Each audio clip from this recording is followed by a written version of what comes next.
अस्सलाम वालेकुम। Welcome to Muslims platform YouTube family.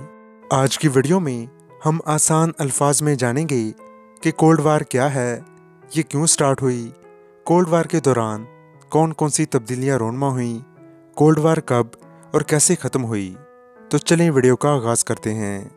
Cold war एक ऐसी जंग होती है जिसमें दो मुल्क बराह रास्त आपस में नहीं लड़ते, बल्कि किसी दूसरे ममालिक को सपोर्ट करते हैं जो उनके दुश्मन के साथ लड़ सकें।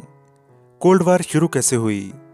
दूसरी जंग अजीम के बाद जब बहुत से ममालिक माली और माशरती बहरान का शिकार थे, तो दो मुल्क ऐसे भी थे जिनके पास अच्छी खासी ताकत थी। उस वक़्त दुनिया बाईपोलर थी, यानी एक तरफ अमेरिका था और दूसरी तरफ रशिया था। लिहाजा इन दोनों ममालिक ने दूसरे ममालिक को अपने साथ मिलाना शुरू कर दिया ताकि वो उनकी सपोर्ट कर सकें। अमेरिका फॉलो करता था कैपिटलिज्म को, जबकि जो रशिया था वो फॉलो करता था कम्युनिज्म को। नाजरीन, कम्युनिज्म और कैपिटलिज्म पर हम ऑलरेडी वीडियो बना चुके हैं। उन वीडियोस का लिंक आपको इस वीडियो की डिस्क्रिप्शन में मिल जाएगा। कोल्ड वार स्टार्ट होने की वजूहात क्या थीं? कोल्ड वार की सबसे बड़ी वजह दोनों ममालिक यानी अमेरिका और रशिया की आइडियोलॉजी में फ़र्क था। यानी अमेरिका कैपिटलिज्म को फॉलो करता था और रशिया कम्युनिज्म को। दूसरी बड़ी वजह आर्म रेस थी। अमेरिका ने 1945 में हिरोशिमा और नागासाकी पर एटम बम गिराकर अपनी न्यूक्लियर पावर को शो किया था। उसके बाद 1949 के अंदर रशिया ने भी अपने न्यूक्लियर वेपन शो किए। तो दूसरी जंग अजीम के बाद आर्म रेस शुरू हो गई। अमेरिका ने भी अपने टैंकर, जहाज़ वगैरह बनाना शुरू कर दिए। साथ रशिया ने भी उसे देखते हुए सब कुछ स्टार्ट कर दिया। इन वजूहात की वजह से भी कोल्ड वार तेज़ हो गई। तीसरी बड़ी वजह पॉलिटिकल डिस्ट्रस्ट था। दूसरी जंग अजीम के बाद ऐसी हालत क्रिएट हो गई थी जिसकी वजह से एक मुल्क दूसरे मुल्क पर भरोसा नहीं कर सकता था। वो ये समझते थे कि आज जो हुकूमत हमारे हमसाये मुल्क में है वो कल होगी या ना होगी, इसलिए वो हमेशा जंग के लिए तैयार रहते थे।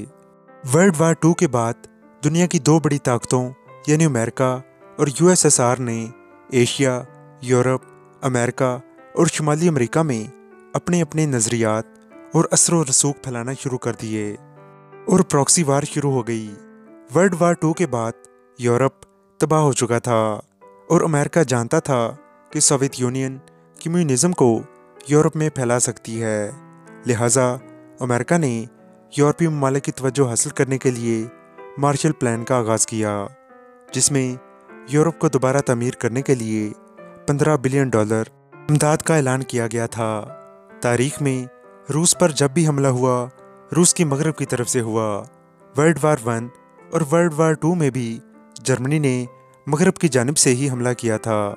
इसलिए जोसेफ स्टालिन को अब भी खतरा था कि यूरोप अमेरिका के साथ मिलकर दोबारा हमला ना कर दे। लिहाजा जोसेफ स्टालिन ने पोलैंड, हंगरी, बुल्गारिया और रोमानिया के साथ साथ मशरकी यूरोप में भी कई कम्युनिस्ट हुकूमतें बनाईं ताकि अगर रूस पर दोबारा हमला हो तो रूस को तैयारी करने के लिए कुछ वक्त मिल जाए। इसे आयरन कर्टेन कहा जाता है। ये एक ऐसी नॉन फिजिकल बाउंड्री थी जिसने दुनिया को दो हिस्सों में तकसीम कर दिया था। वर्ल्ड वार 2 के बाद जर्मनी के कुछ हिस्से पर अमेरिका और उसके इत्तेहादियों का कब्जा था और कुछ हिस्से पर सोवियत यूनियन का। जर्मनी के बर्लिन शहर के आधे हिस्से पर सोवियत यूनियन और आधे हिस्से पर अमेरिका का कब्जा था। जब अमेरिका और सोवियत यूनियन के दरमियान इश्यूज क्रिएट हुए तो सोवियत यूनियन ने बर्लिन शहर को जाने वाले तमाम रास्ते बंद कर दिए ताकि बर्लिन शहर के लोग मजबूर होकर रशिया का साथ दें, जिससे यहाँ रहने वाले तकरीबन 2.5 लाख लोगों की ज़िंदगी खतरे में पड़ गई। लेकिन अमेरिका ने ऐसा होने नहीं दिया।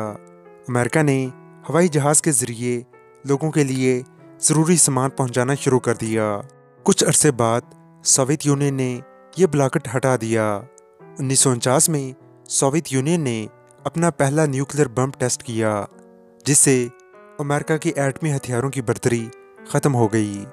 1949 میں ہی چائنا میں بھی کمیونسٹ حکومت قائم ہو گئی اور امریکہ نے اپنے یورپی اتحادیوں کے ساتھ مل کر سوویت یونین کا مقابلہ کرنے کے لیے نیٹو بھی بنا لی۔ 1950 کی دہائی میں کمیونزم ایک بہت ہی طاقتور نظریہ تھا، اس لیے امریکہ کو کمیونزم کے پھیلاؤ سے خطرہ تھا۔ مشرقی یورپ میں جوزف اسٹالن بہت سی کمیونسٹ حکومتیں قائم کر چکے تھے، اس لیے امریکہ کمیونزم کو روکنا چاہتا تھا۔ امریکہ نے یورپی ممالک کے ساتھ مل کر سوویت یونین کو یہاں پہ ہی روکنے کے لیے جو پالیسی اپنائی اسے کنٹینمنٹ کہا جاتا ہے۔ ورلڈ وار 2 سے پہلے کورین پیننسولا پر جاپان کا قبضہ تھا، اس لیے جب 1945 میں جاپان نے سرنڈر کیا تو اس علاقے پر سوویت یونین اور اسی علاقے پر امریکہ نے قبضہ کر لیا، مگر دونوں ہی پورے کورین پیننسولا پر قبضہ کرنا چاہتے تھے، جس کے لیے 1950 میں یہاں ایک جنگ چھڑ گئی جو 1953 تک چلی، مگر اس جنگ کے نتیجے میں کوئی خاص تبدیلی رونما نہیں ہوئی، بلکہ کورین پیننسولا شمالی کوریا اور جنوبی کوریا میں تقسیم ہو گیا۔ کورین جنگ کے بعد امریکہ میں ڈومینو تھیوری پروان چڑھی، جس کے تحت امریکہ سمجھتا تھا کہ کمیونزم بہت تیزی سے پھیل رہی ہے، کیونکہ اس وقت تک چین میں کمیونسٹ حکومت قائم ہو چکی تھی، ویتنام، کمبوڈیا وغیرہ میں بھی کمیونسٹ پاور میں تھے، شمالی کوریا میں بھی کمیونسٹ حکومت قائم ہو گئی تھی۔ 1955 میں سوویت یونین نے اپنے اتحادیوں کے ساتھ مل کر نیٹو کا مقابلہ کرنے کے لیے وارسا پیکٹ بنا لیا۔ سوئس کینال برطانیہ نے 18ویں صدی میں مکمل کی تھی، مگر 1956 میں جب مصر نے سوئس کینال نیشنلائز کرنے کی کوشش کی تو برطانیہ، فرانس اور اسرائیل نے مصر پر حملہ کر دیا۔ سوویت یونین نے ان تینوں ممالک کو دھمکی دی کہ یہاں سے اپنی فوج نکال دو، ورنہ سوویت یونین مصر کی حمایت کرے گی۔ امریکہ نے بھی برطانیہ، فرانس اور اسرائیل کو یہاں سے نکلنے کا مشورہ دیا، کیونکہ امریکہ جانتا تھا کہ اگر جنگ ہوئی تو بات ایٹمی ہتھیاروں تک بھی جا سکتی ہے۔ اس کے بعد تینوں ممالک نے یہاں سے اپنی فوج نکال لی۔ مشرقی جرمنی پر سوویت یونین کا قبضہ تھا، یہاں پر لوگوں کی معاشی حالت بہت خراب تھی، اس لیے لوگ مشرقی جرمنی سے بھاگ کر امریکہ اور اس کے اتحادیوں کے زیر انتظام مغربی جرمنی میں چلے جاتے تھے، جہاں لوگوں کو اچھا روزگار آسانی سے مل جاتا تھا، مگر سوویت یونین کو یہ منظور نہیں تھا، اس لیے 1961 میں سوویت یونین نے ان لوگوں کو روکنے کے لیے یہاں برلن وال بنانا شروع کر دی۔ ایک اندازے کے مطابق ورلڈ وار 2 کے خاتمے سے لے کر اب تک 35 لاکھ لوگ مشرقی جرمنی چھوڑ کر مغربی جرمنی جا چکے تھے۔ 1959 میں کمیونسٹ کیوبا میں انقلاب لانے میں کامیاب ہو گئے تھے، سوویت یونین نے اس سے فائدہ اٹھایا۔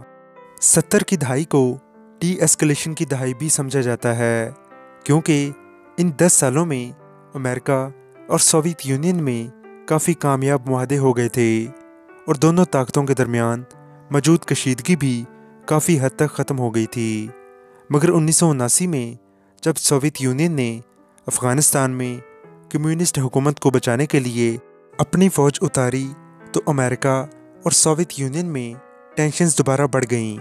امریکہ نے سوویت یونین کو افغانستان میں ہرانے کے لیے پاکستان اور سعودی عرب کی مدد حاصل کی۔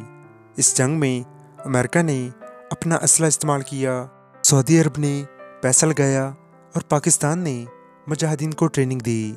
1989 میں سوویت یونین نے افغانستان سے نکلنے کا اعلان کر دیا۔ اس کے علاوہ سوویت یونین کے زیر انتظام ریاستوں میں بھی آزادی کی امنگ بڑھ رہی تھی اور ایک ایک کر کے 15 ریاستیں سوویت یونین سے الگ ہو گئیں، جس کے بعد سوویت یونین کو ختم کر دیا گیا اور ساتھ ہی کولڈ وار بھی ختم ہو گئی۔ ورلڈ وار 2 کے بعد ہر ملک یہ چاہتا تھا کہ اس کی دوسرے ملک پر برتری قائم رہے اور وہ سپر پاور بنے، تو جب تک ایک ملک ہار نہیں مانتا تب تک یہ جنگ ختم نہیں ہو سکتی تھی۔ تو واقعی یہ جنگ تب ختم ہوئی جب ایک ملک نے ہار مانی۔ 1989 میں ہی برلن وال گرا دی گئی اور 1990 میں مشرقی اور مغربی جرمنی दोबारा मुत्तहद हो गए। इस कोल्ड वार के बाद अमेरिका दुनिया का वाहिद सुपर पावर कंट्री बनकर उभरा। ये थी हमारी आज की वीडियो। अगर आपका किसी भी किस्म का कोई क्वेश्चन है तो आप कमेंट सेक्शन में पूछ सकते हैं। जज़ाकल्लाह।